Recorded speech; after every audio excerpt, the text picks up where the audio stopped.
ce n'est pas déjà fait, prenez un instant pour vous abonner à notre page et n'oubliez pas de cliquer aimer avant la fin de l'enseignement.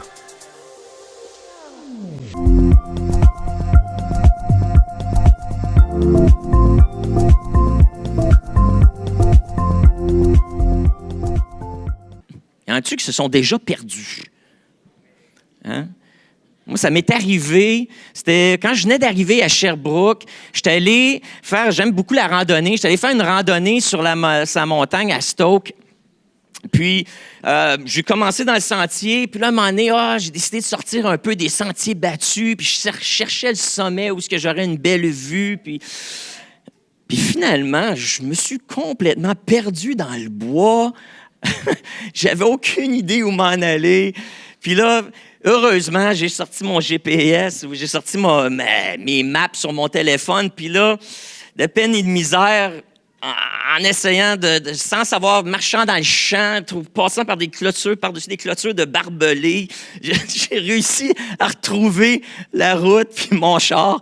Alors, mais c'est un peu énervant. C'est comme ça, des fois, on perd nos repères, puis on sait plutôt où s'en aller, et puis là, on essaie du mieux qu'on peut, puis là, on essaie de se souvenir, OK, le soleil se lève à l'est, se couche à l'ouest, puis là, tu regardes, il doit être peut-être midi, puis là, tu essaies de trouver des points de repère, tu dis, je reconnais cet arbre-là, tu sais, il me semble que j'ai passé à côté de ce gros arbre. C'était peut-être pas lui, puis là, c'est comme ça qu'on se passe. Mais des fois, c'est un peu comme ça dans la culture dans laquelle on vit. Hein? Je ne sais pas si vous avez remarqué, mais moi, des fois, j'ai l'impression d'être un peu perdu dans l'environnement dans lequel je vis. Hein? Il y a toutes sortes de causes pour lesquelles on peut se sentir, en fait, débousselé. Puis c'est un peu le thème du message ce matin. J'ai repris un peu l'idée du camp. Hein? Cette semaine, les enfants étaient dans le camp. On l'avait appelé le Grand Nord, mais l'idée, c'était que dans le Nord, c'est notre point de repère. C'est le Nord magnétique. C'est ce qui nous donne un peu, avec une boussole, notre orientation. Donc, le Nord véritable. Puis encore, le sous-titre du message, c'est « Trouver sa voie dans un monde débousselé ». Et des fois, on peut se sentir débousselé. Il y a différentes causes pour ça. Il y a des causes sociales qui contribuent à ce sentiment d'être débousselé un peu. Hein? On a la surinformation, la mésinformation, la malinformation, la désinformation. Hey, essayons de se retrouver là-dedans, à savoir qu'est-ce qui est vrai, discerner le vrai du faux, de ce qui est important, de ce qui ne l'est pas. Cette surcharge d'informations, des fois, on vient que... Qu'est-ce qui est important? Puis qui on doit croire? Hein? On a les médias, puis les billets des médias, si on veut, les points de vue qui sont partagés, mais des fois, l'information qui ne nous est pas partagée ou qui nous est partagée dans une certaine tendance, ça peut contribuer à notre sentiment de déboussolement. On a toutes sortes de causes aussi psychologiques, c'est-à-dire nos propres biais, nos propres tendances personnelles à interpréter le monde selon nos perceptions, selon nos sentiments, notre expérience. On a aussi ce qu'on appelle, on se fait déjouer parfois par le biais de l'auréole. Je ne sais pas si vous avez entendu parler de ça, ce phénomène-là, mais c'est alors que des personnes d'influence, les influenceurs, que ce soit des vedettes ou dans les médias sociaux, des gens d'influence qui partagent leur opinion et parce que ça vient de quelqu'un qu'on respecte, on suit cette opinion-là sans vraiment savoir si ça s'accorde avec nos valeurs. On adopte les valeurs ou les priorités des gens qu'on admire. Ou encore le biais de popularité, c'est-à-dire cette tendance-là d'aller simplement avec l'opinion populaire. Ou si quelque chose est partagé sur les médias sociaux et est viral, ça doit être parce que c'est important. Et donc, on ne va pas nécessairement plus loin, mais on se laisse emporter comme ça dans différents courants et on peut se retrouver perdu, justement, débousselé. Il y a différentes causes philosophiques aussi qui contribuent à ce déboussolement-là. On parle du relativisme moral.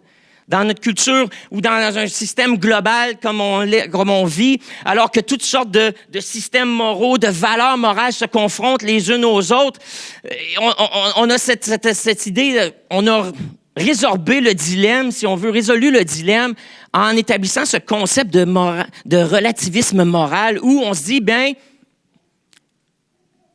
le bien et le mal, ça dépend de ce qu'on pense. Il y a différents biens, il y a différents mal, il y a différentes vérités C'est comme on dit, c'est un phénomène, donc comment on l'explique? On va simplement accepter le fait que il y a des différences et que la vérité peut avoir l'air de quelque chose pour une personne et quelque chose d'autre pour une autre personne. On a le pluralisme religieux aussi. Maintenant, dans notre ère de globalisation, encore une fois, de mondialisation, on est confronté à la réalité qu'il y a toutes sortes de religions. On le savait, mais on dirait de plus en plus. Puis il y a ces phénomènes religieux-là qui se confrontent aussi les uns aux autres, comme on le voit au Moyen-Orient, d'entre autres.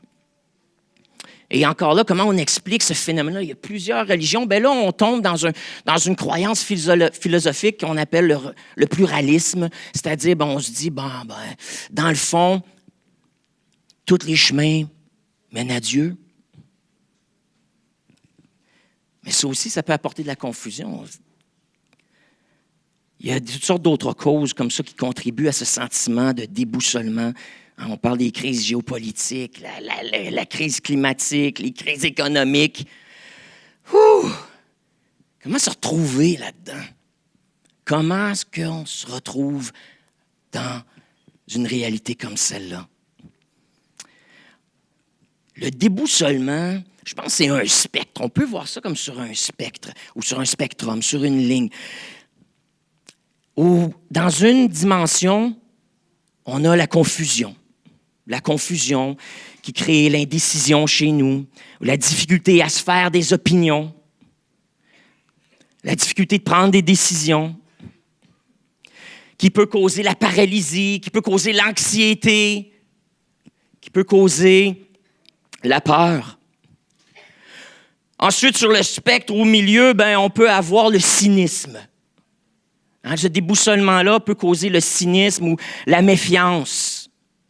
L'inconstance aussi, l'insatisfaction qui se marque par des émotions comme la timidité ou encore l'indifférence. On ne sait pas trop où se placer, donc, bof, on ne prendra pas d'opinion, on va rester neutre. Et puis, à l'autre extrême, en passant de la confusion totale à l'indifférence, à l'autre extrême de ce déboussolement-là, on retrouve la polarisation, la rigidité d'esprit, la radicalisation. Des choses qui sont marquées par le mépris des autres. Des courants de pensée qui sont marqués par la haine ou encore la colère. Donc, où est-ce que vous vous situez aujourd'hui sur différents sujets ou dans votre état d'âme, dans la réalité culturelle dans laquelle on vit? Êtes-vous plus du côté de la peur, de la confusion?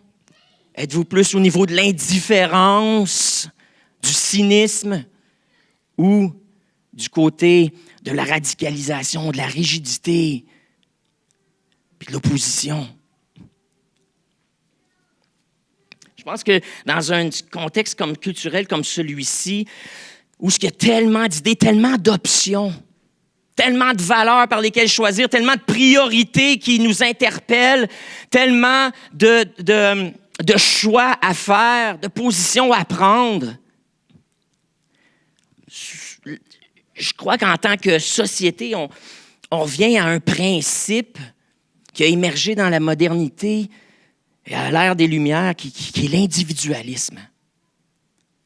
On demande aux gens, en quoi tu crois dans une société comme la nôtre, là, où il y a tellement d'options? C'est quoi en quoi tu crois? C'est quoi ton fondement? C'est quoi ton point d'ancrage? Ce que j'entends souvent, c'est, je crois en moi. Je crois en moi, je veux dire. Il y a la seule affaire pour laquelle je suis certaine, c'est que je suis là et que j'existe. Hein? C'est un peu ce que René Descartes nous a aidé à découvrir. Hein? Je pense, donc je suis. Bon, ça, c'est peut-être la certitude la plus fondamentale que je peux avoir. Fait que là, on part de là. Fait que, je pense, donc je suis là, j'existe. Puis là, à partir de ça, on commence à essayer de créer une philosophie de vie. Puis celle de prédilection dans la société dans laquelle on vit, c'est l'individualisme. Cette idée où on cherche à se réaliser pleinement. L'ère de la réalisation personnelle. L'individualisme qui fait référence à la réalisation de notre potentiel, la réalisation, notre développement personnel, le développement de nos capacités et la découverte de soi. Et donc, au milieu de toute cette confusion-là, toutes ces options, tous ces choix, ces idées qui se confrontent, les dilemmes auxquels on fait face, on s'ancre en soi-même et notre propre développement.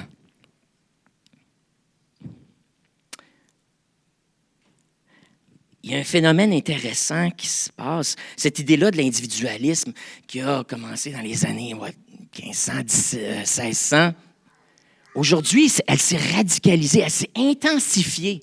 Ce qui, au début, était simplement une idée de, bon, bien, je vais utiliser les facultés que j'ai de la réflexion, de la pensée. Je vais penser rationnellement, je vais penser logiquement à la vie. Je vais pas simplement prendre ce qu'on me dit, mais je vais l'analyser. Donc, c'est un peu un désir d'autonomisation, d'autonomie, d'affirmation de soi, qui est pas mauvais. Mais aujourd'hui, cette tendance-là s'est radicalisée et on se retrouve dans une ère où, en fait, on parle de l'hyper-individualisme. L'hyper-individualisme. Et comment est-ce que cet individualisme-là ou cette version de l'individualisme se manifeste? C'est dans cette idée que, effectivement, je crois en moi, mais pas seulement dans une idée que je suis capable, là.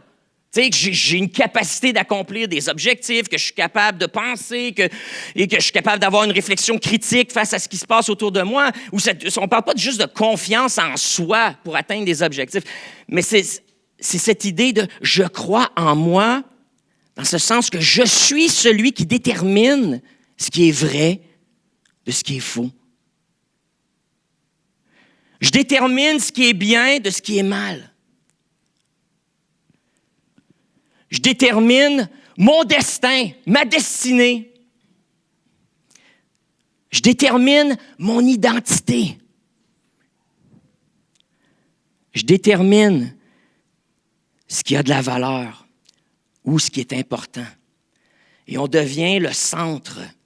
On devient le centre du monde. Dans l'hyper-individualisme, on est là, on existe, on s'ancre dans cette certitude-là, et puis le monde tourne autour de nous. On devient comme un soleil autour duquel le reste du monde est en orbite. Comment ça se manifeste, ça? Ça se manifeste avec des slogans qu'on entend, des slogans populaires, des manières de penser comme « Oui, je crois en moi » ou encore « Vis ta vérité ». J'ai ma vérité, tu as la tienne. Sois toi-même. Personne ne peut dire qui tu es. Il y a juste toi qui le sais. Toi seul, tu sais ce qui est bon pour toi. Moi, je ne dois pas de compte à personne. Sois ton propre maître. Sois le capitaine de ta vie. Suis ton cœur. Si ça te fait du bien, fais-le. Non, mais il y en a ceux qui se reconnaissent un peu dans ces choses-là, où on l'entend généralement, on l'entend souvent autour de nous, on l'entend dans les médias, à la télévision. Écoute ton intuition. Fais ce qui te fait vibrer. Ce que je ressens, c'est ce qui est vrai pour moi.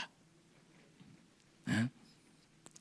Personne ne me dicte ma vie. Je me laisse pas freiner. Je vis selon mes propres règles. Ma vie, mes choix. Sois la meilleure version de toi-même. C'est mon moment. Je suis ma propre marque. Je suis ma propre marque. Je suis capable d'accomplir tout ce que je veux. Il s'agit juste d'y croire. Il y a toutes sortes de choses comme ça qui sont là, qu'on entend, et qui reflètent cette idée d'hyper-individualisme, où ce qu'on est capable de faire tout, on détermine ce qui est vrai, ce qui est faux. Puis pourquoi? Parce qu'on se réfugie là-dedans à cause de toute la confusion dans laquelle on vit. l'actualisation de soi, c'est la valeur ultime. La valeur ultime. Le développement de soi, de nos capacités et d'aller au-delà de nos limites. L'actualisation et la réalisation personnelle. La question, c'est est-ce que c'est la seule option puis est-ce que c'est la meilleure?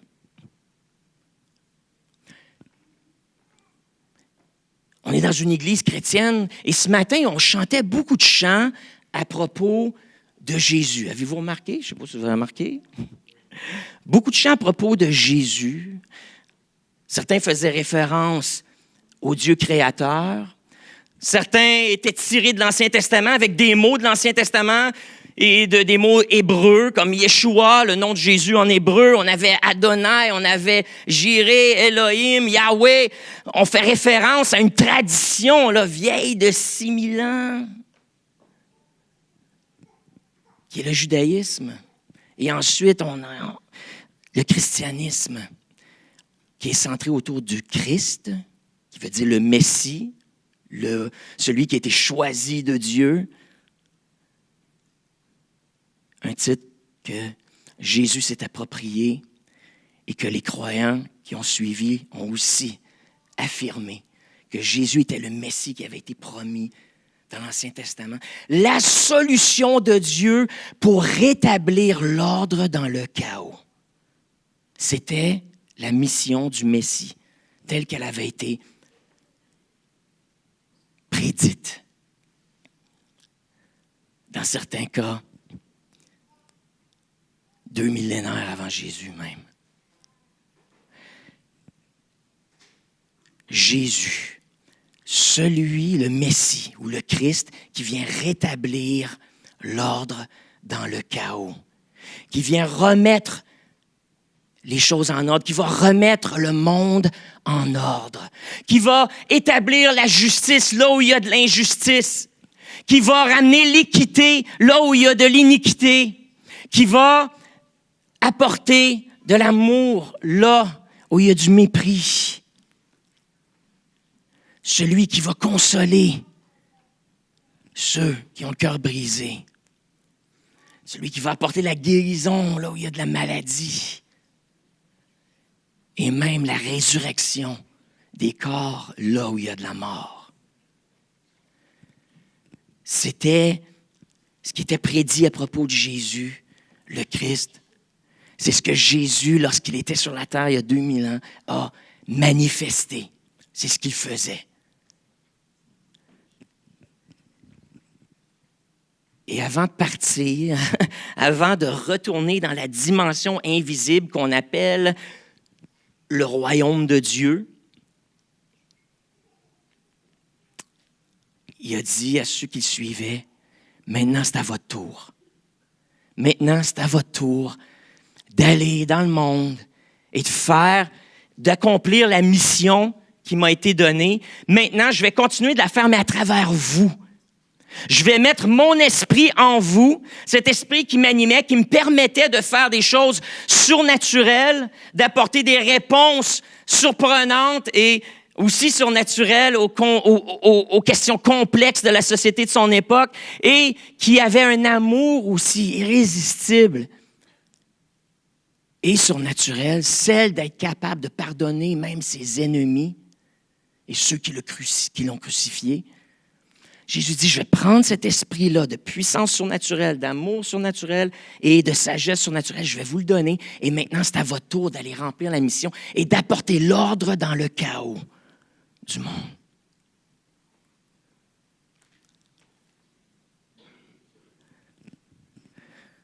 Alors, dans un monde chaotique, dans un monde débousselé, dans un monde où on est perdu, Christ, Jésus, nous offre une autre option à l'individualisme.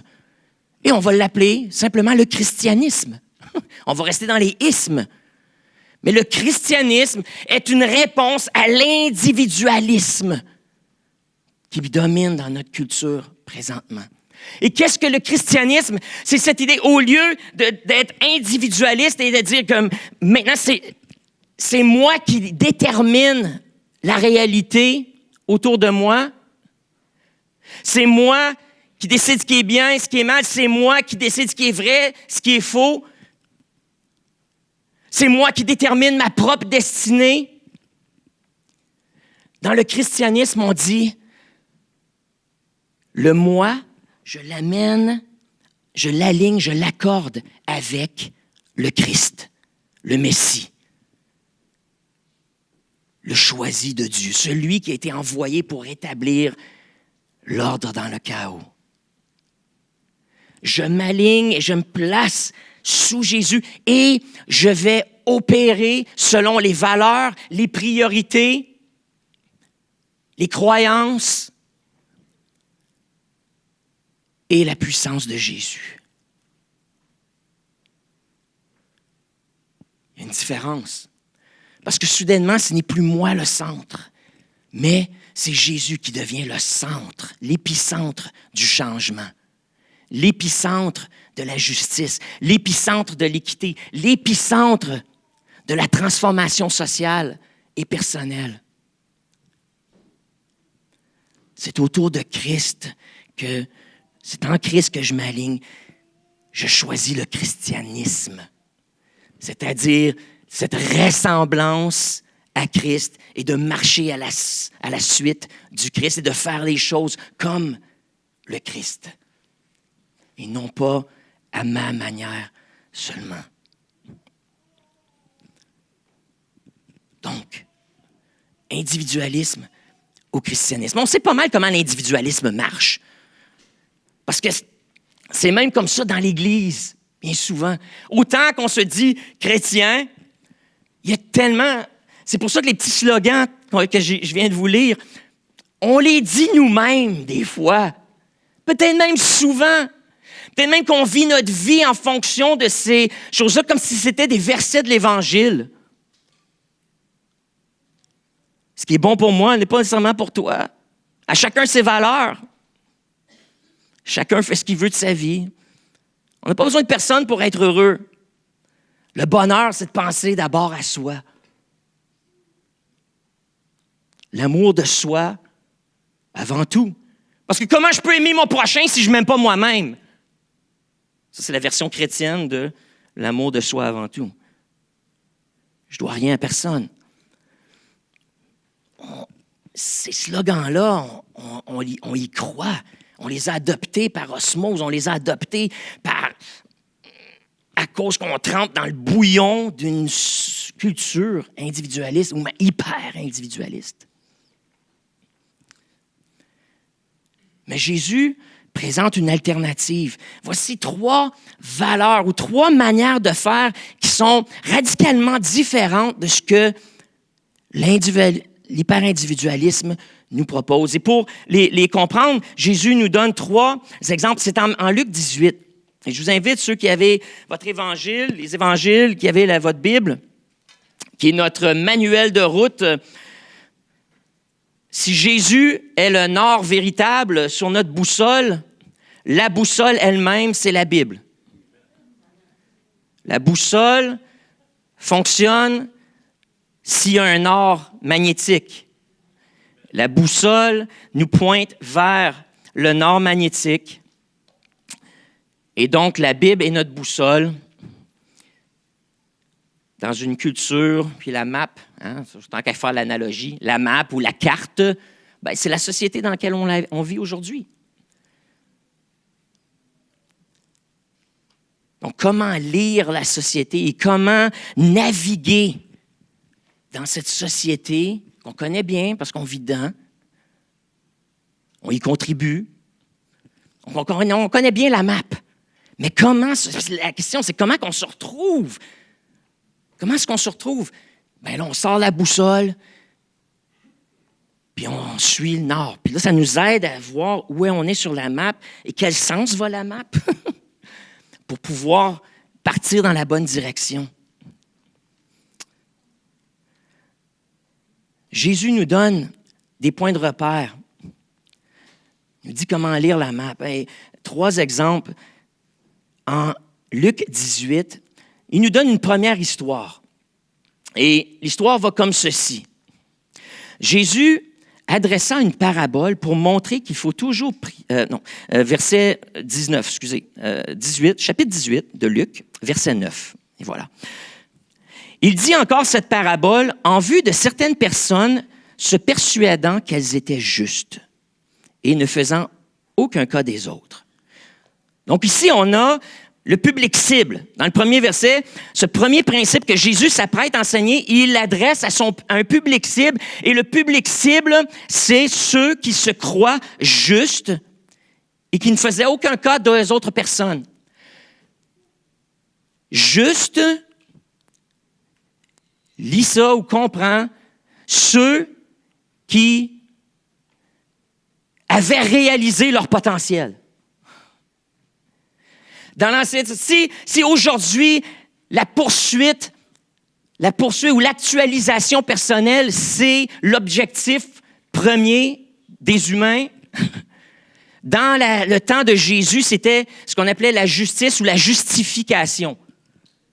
C'était l'équivalent, c'était le but ultime de la vie et c'était comme ça qu'on se développait, c'est-à-dire qu'on allait mettre en pratique les lois de Dieu au mieux de nos capacités. On allait vivre selon les attentes on interprétait les attentes de Dieu envers nous. On allait essayer d'accomplir ces choses-là et même aller au-delà, si possible, des attentes que Dieu a envers nous. Alors, c'est comme ça. On parlait pas d'actualisation, mais on parlait de justification, c'est-à-dire de vivre une vie juste, une vie droite, selon Dieu. Et Jésus s'apprête ici à parler à ceux qui se croyaient arrivés. Ceux qui s'étaient pleinement développés dans ce contexte-là et qui même avaient un certain mépris pour ceux qui étaient encore en cheminement. Jésus leur adresse cette histoire. Il y avait dans une ville, c'est-à-dire 2 hommes montèrent au temple pour prier. L'un était pharisien et l'autre publicain.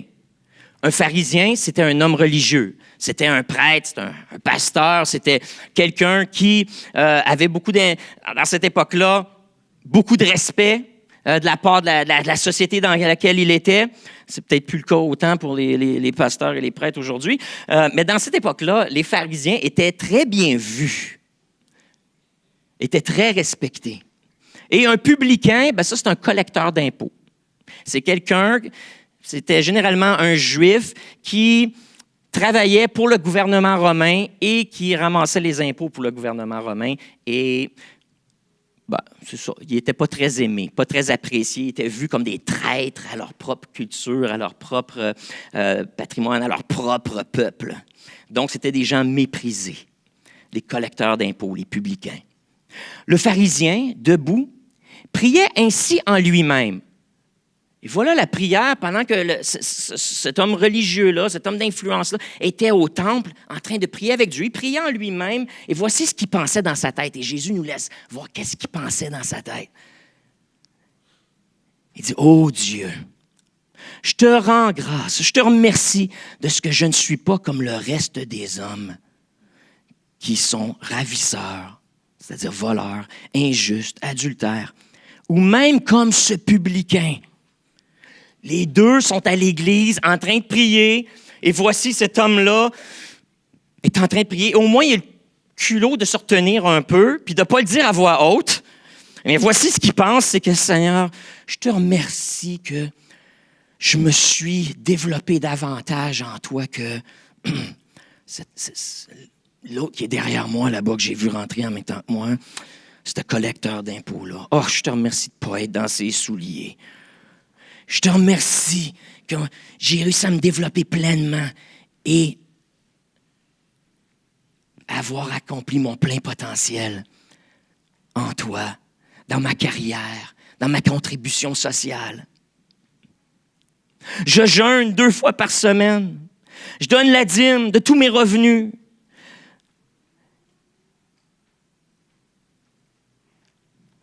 Et là, il commence à énumérer toutes les choses qu'il fait pour Dieu, pour prouver qu'il est arrivé, pleinement épanoui, émancipé, actualisé. Jésus continue l'histoire et dit, Le publicain se tenait à distance. Il n'osait même pas lever les yeux au ciel, mais il se frappait la poitrine en disant, « Ô Dieu, sois apaisé envers moi, qui suis un pécheur. » Et là, Jésus pose une petite question à ses auditeurs. Je vous le dis, il ne pose même pas la question, il fait juste le dire. Je vous le dis, celui-ci, en parlant du publicain, descendit dans sa maison justifié plutôt que l'autre. Car quiconque s'élève sera abaissé, et celui qui s'abaisse sera élevé. Lequel qui est plus actualisé, lequel qui est le plus proche du développement de son plein potentiel? Est-ce que c'est celui qui croit qu'il l'est ou celui qui est conscient de ses défaillances, de ses manques, qui est conscient de ses faiblesses et qui s'humilie devant Dieu, qui prend une posture humble? Est-ce que c'est celui qui se vante d'être accompli? Est-ce que c'est celui que son profil sur Facebook est plus viral, qui a le plus d'amis, qui est le plus écouté, qui a le plus d'influence, qui a le plus d'abonnements à son canal YouTube? Est-ce que c'est lui qui est si bon, qui est admiré? Ou c'est celui qui, aux yeux de la société, est rien, mais qui est conscient qu'il y a encore du chemin à faire? Jésus dit, c'est celui qui est humble, qui est plus près du but que celui qui pense qu'il est déjà rendu. Dans une société hyper individualiste comme la nôtre, Jésus nous dit, si tu es chrétien, si tu choisis le christianisme comme ton courant là, de pensée morale qui dirige ta vie et ta manière de faire, le point de départ, c'est l'humilité.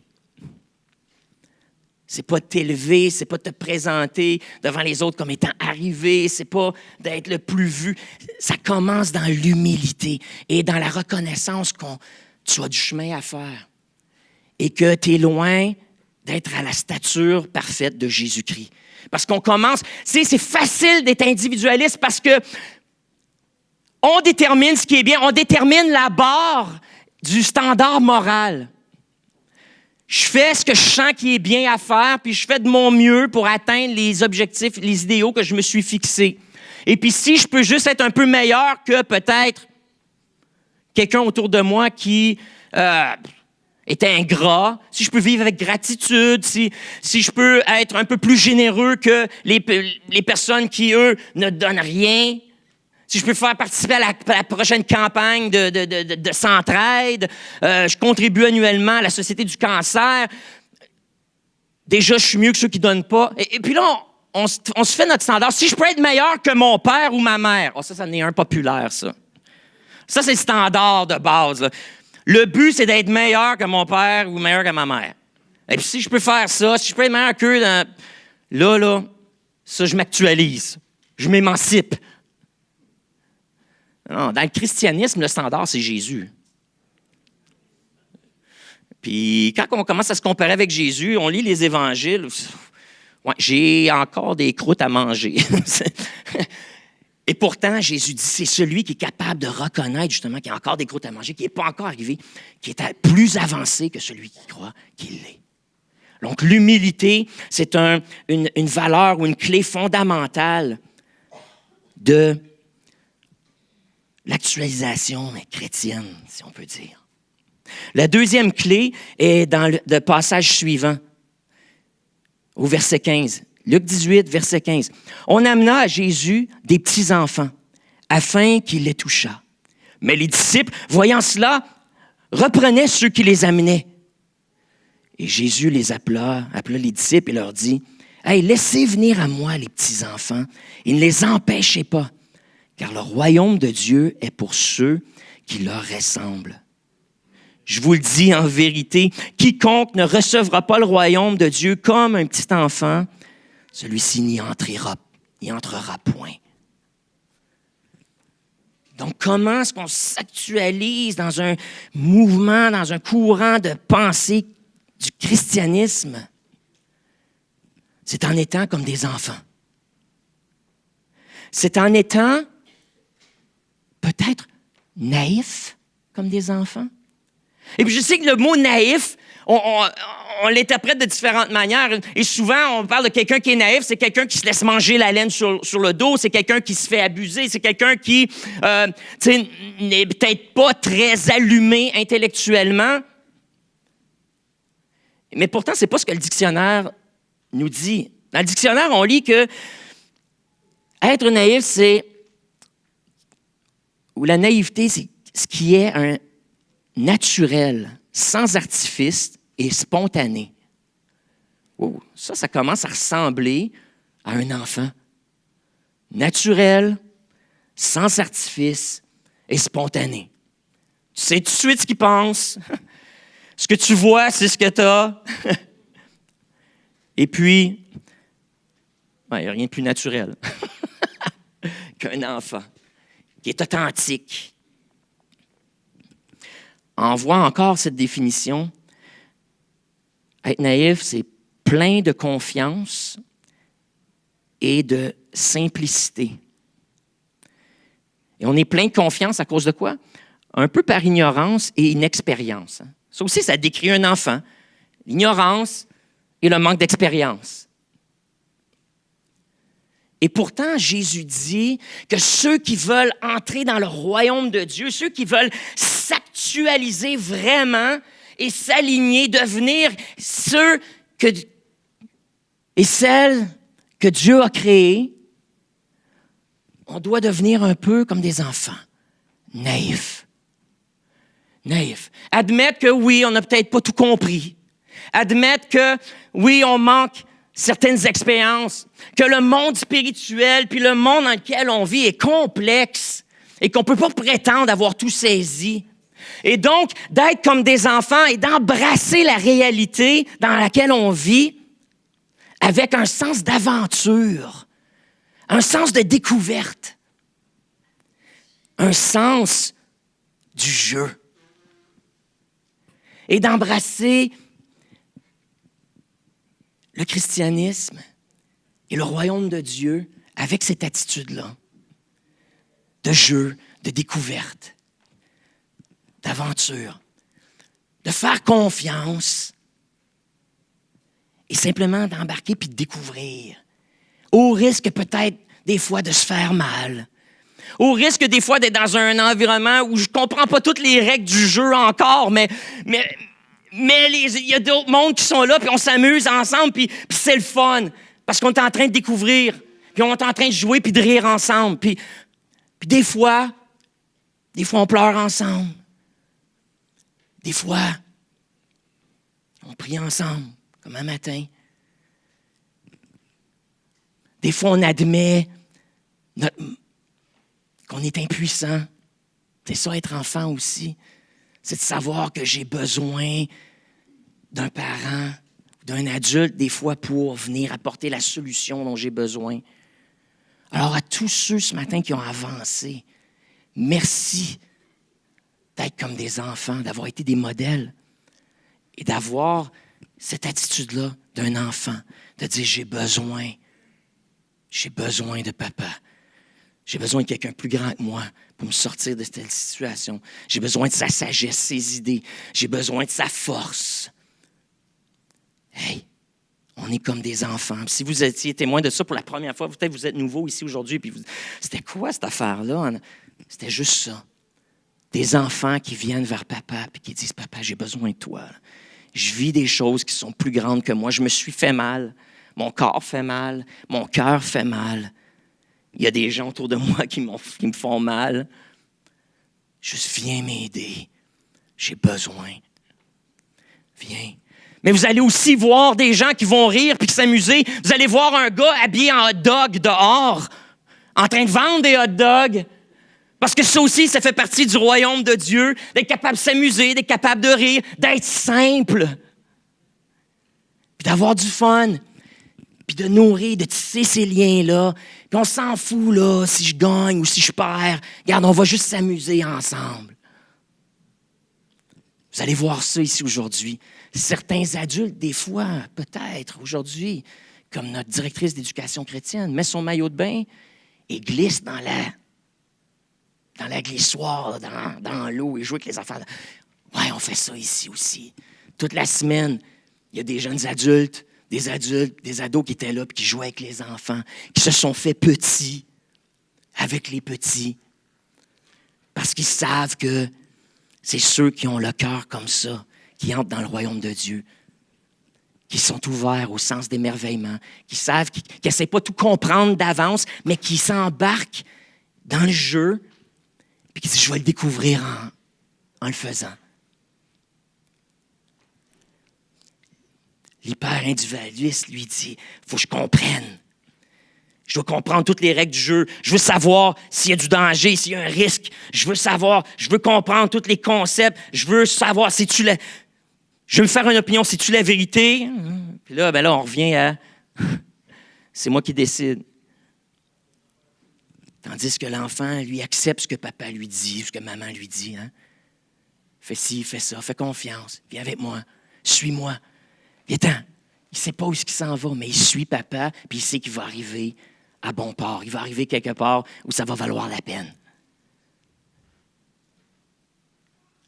Donc, pour s'actualiser dans un courant de pensée chrétien, de christianisme, il faut être prêt à suivre papa.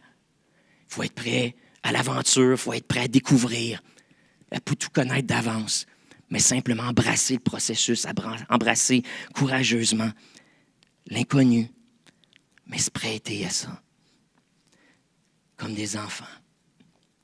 Finalement, dernier indice de comment s'actualiser dans le christianisme.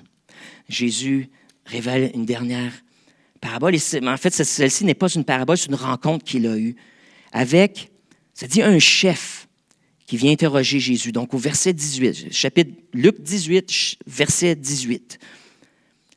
Un chef, donc un homme d'influence, un influenceur, interrogea Jésus et dit, « Bon maître, que dois-je faire pour hériter la vie éternelle? » Vie éternelle, l'apogée, dans ce contexte culturel-là, l'apogée de la réalisation personnelle. J'ai atteint la vie éternelle. J'ai atteint le développement de mon plein potentiel. J'ai rempli ma destinée. J'ai hérité la vie éternelle. C'est ça que ça veut dire.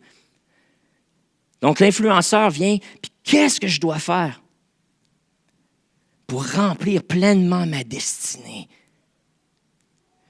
Et Jésus lui dit, premièrement, pourquoi m'appelles-tu bon? Il n'y a de bon que Dieu seul. Ouh. OK. À tous ceux qui disent, moi, c'est mon cœur qui me dit ce qui est bon à faire. Je suis mon instinct. Ce qui est bon pour toi, c'est pas nécessairement bon pour moi, là. OK? Ce qui est bon pour toi, c'est pas nécessairement bon pour un autre. Donc, à chacun, déterminons ce qui est bon pour nous, puis vivre et laisser vivre. On s'entend là-dessus? Et ça, c'est la culture dans laquelle on vit. Je détermine ce qui est bon pour moi. Jésus ici vient, donc dans le christianisme encore, radicalement opposé à l'individualisme. C'est pas nous qui déterminons ce qui est bon. C'est le Créateur. C'est lui qui détermine ce qui est bon. C'est lui qui décide ce qui est bien, ce qui est mal. Même Jésus, dans ce contexte-ci, dit, sachant lui-même que tout ce qu'il faisait était parfait, mais même lui met en pratique le premier point qu'il venait d'enseigner, l'humilité. Il se place même sous Dieu le Père. Il dit, Dieu seul est bon. Mais là, ensuite, il continue. Bon, mais tu connais les commandements, tu ne commettras pas d'adultère, tu ne tueras point, tu ne déroberas point, tu ne diras point de faux témoignages, honore ton père et ta mère. Et là, l'influenceur dit, oui, hey, J'ai observé toutes ces choses depuis ma jeunesse. J'ai grandi à l'éducation chrétienne. Ensuite, j'ai grandi dans l'Église. J'étais allé à la jeunesse. On m'a enseigné toutes ces choses-là, puis je les ai mis en pratique du mieux que je pouvais.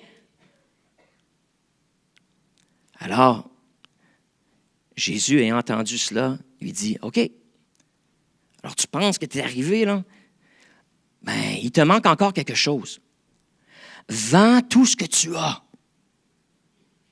Distribue toute ta fortune aux pauvres. Et tu auras un trésor dans le ciel. Et puis une fois que tu auras fait ça, c'est pas fini. Viens et suis-moi. » Lorsque cet influenceur entendit ces paroles, il devint tout triste, car il était très riche.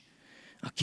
Moi, je l'imagine, là, dans vingtaine, avec un canal YouTube, puis celui-là qui distribue de l'argent, là, des milliers de dollars. Viens faire un jeu, je te donne un petit défi, puis tiens, je te donne 20 000 $ si tu réussis.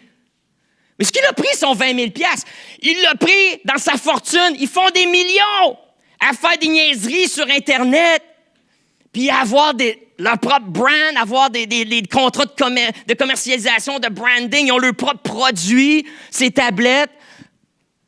Ça a commencé en faisant des niaiseries sur Internet. Non, mais écoute, j'avoue que c'est l'aspect quand même fascinant, je dirais même très intéressant de la culture dans laquelle on vit au niveau des médias sociaux. Tu peux avoir une idée niaiseuse, puis que là, 25 ans, là, OK, si j'avais voulu faire des conneries comme ça puis me faire de l'argent, ça n'aurait jamais marché. Master, tu lances des paniers, tu fais des basketballs sans arrêt ou tu lances toutes sortes de niaiseries, puis tu es un dude perfect, puis tu fais des milliards de dollars, là, à t'amuser avec tes chums. Non, mais ça, c'est la job que je voulais. Ça, je vous le dis, je pense que si je pouvais, c'est peut-être ça que je ferais. Puis là, à travers ça, tu partages l'Évangile, puis tu t'amuses. Puis, tu sais, j'ai le choix, là. J'imagine ce jeune-là comme ça. Cet influenceur riche. Puis là, Jésus dit, OK, tu as tout fait le reste, tu vis une bonne vie, tu réponds aux standards de Dieu, aux standards de ta communauté. Hein? On te regarde aller, puis on dit, hey, ça, c'est un bon gars. Ou ça, c'est une bonne femme, ça. Là, Jésus dit, OK, là, vends tout ce que tu as, donne-le aux pauvres, puis ensuite, viens avec moi. Viens-t'en où? Je ne sais pas, faut que tu me suives. Je te dis pas. Suis-moi. Ah ben, tu restes où? Je suis itinérant. Je fais du couchsurfing chez des amis.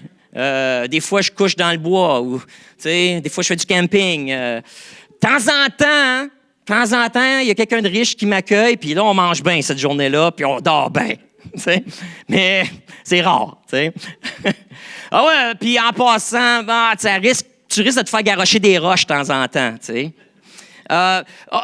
Puis en passant, ça se peut qu'il y en ait qui te crient des insultes. Là. Je sais que là, présentement, partout où tu vas, le monde veut des autographes. C'est pas toujours ça qui arrive, moi, dans les villages où je m'en vais. La dernière fois, je me suis fait renvoyer avec un coup de pied derrière. Là, puis, je veux dire, il y a un moment donné, on voulait me jeter en bas d'une falaise. Fait que... Mais, j'étais en train de changer le monde. J'étais en train de changer le monde.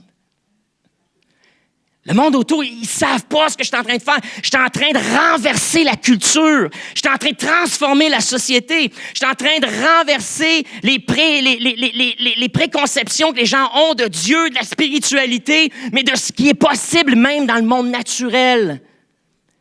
Suis-moi. Je guéris des malades. Je chasse des démons. Suis-moi. Parce que quand je parle, c'est comme Dieu qui parle. J'apporte des solutions que les gens n'ont jamais entendues. Les gens découragés viennent entendre mes sermons et puis sont radicalement encouragés. Ils trouvent la vie, leur vie est transformée. Leur orientation de vie change. La trajectoire change. Ils deviennent passionnés de Dieu, de son royaume, mais aussi passionnés des gens autour d'eux. Passionnés de l'être humain et de faire du bien à ceux qui souffrent. Donc, commence par donner ton argent. Puis avec ça, ils vont bâtir des puits. Avec ça, ils vont investir dans un système social. Avec ça, ils vont nourrir des pauvres. Avec ça, ils vont payer l'hôpital pour quelqu'un. Avec ça, ils vont payer de l'hébergement à quelqu'un qui n'en a pas. Donne! On va faire du bien avec ta fortune au lieu de la laisser juste s'accumuler. Donne-la, puis ensuite, viens avec moi, je vais te montrer une influence comme laquelle tu n'as jamais connue, puis qui se perpétue dans l'éternité. Ça, c'est le christianisme, prêt à sacrifier, le sacrifice volontaire. Il n'est pas forcé, on n'est pas obligé, mais c'est le sacrifice qui est une invitation où on dit, viens et mets tout ce que tu as, tout ce que tu es et tout ce que tu as au service de la cause. Sacrifie-toi. Retarde la gratification.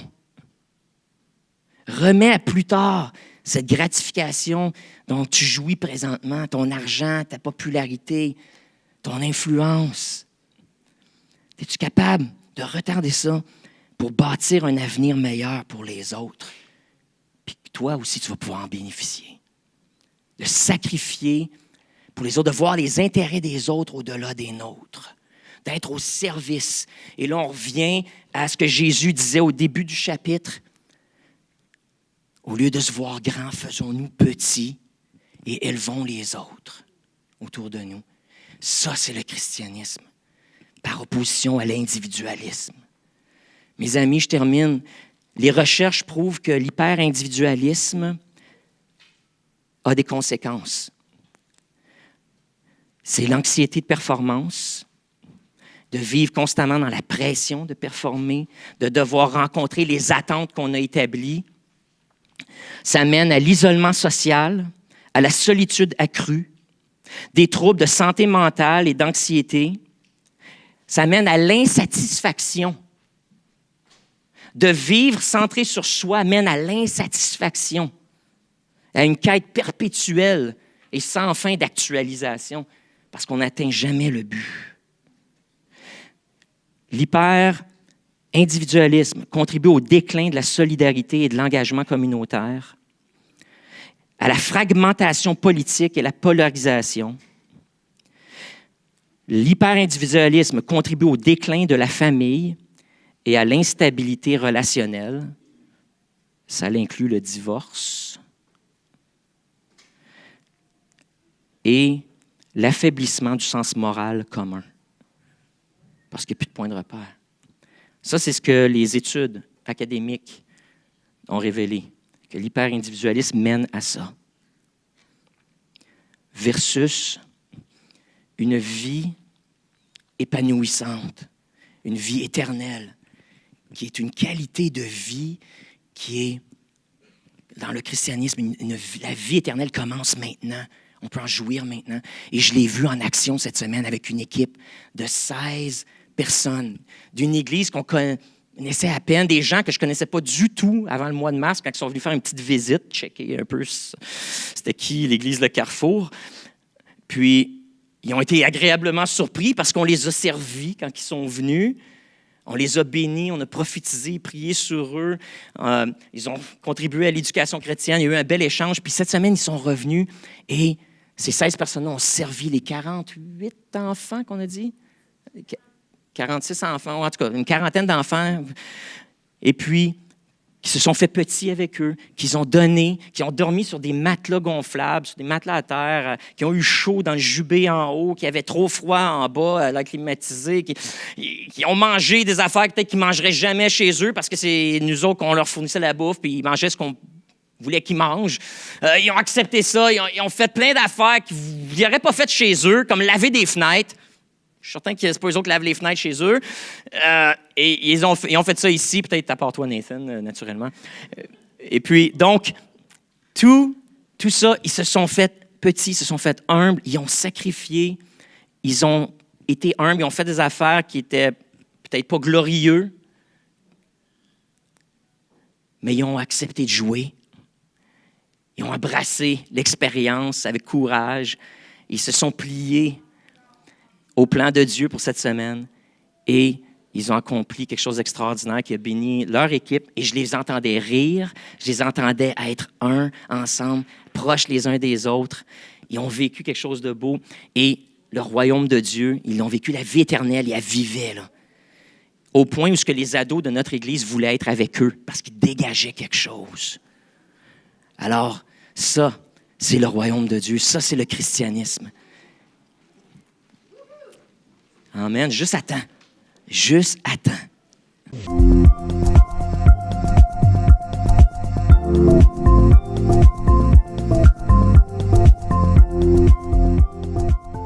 Si ce n'est pas déjà fait, prenez un instant pour vous abonner à notre page et n'oubliez pas de cliquer « Aimer » avant la fin de l'enseignement. Si vous avez besoin de prière ou d'accompagnement spirituel, n'hésitez pas à communiquer avec nous à l'adresse courriel suivante: sos@lecarrefour.org.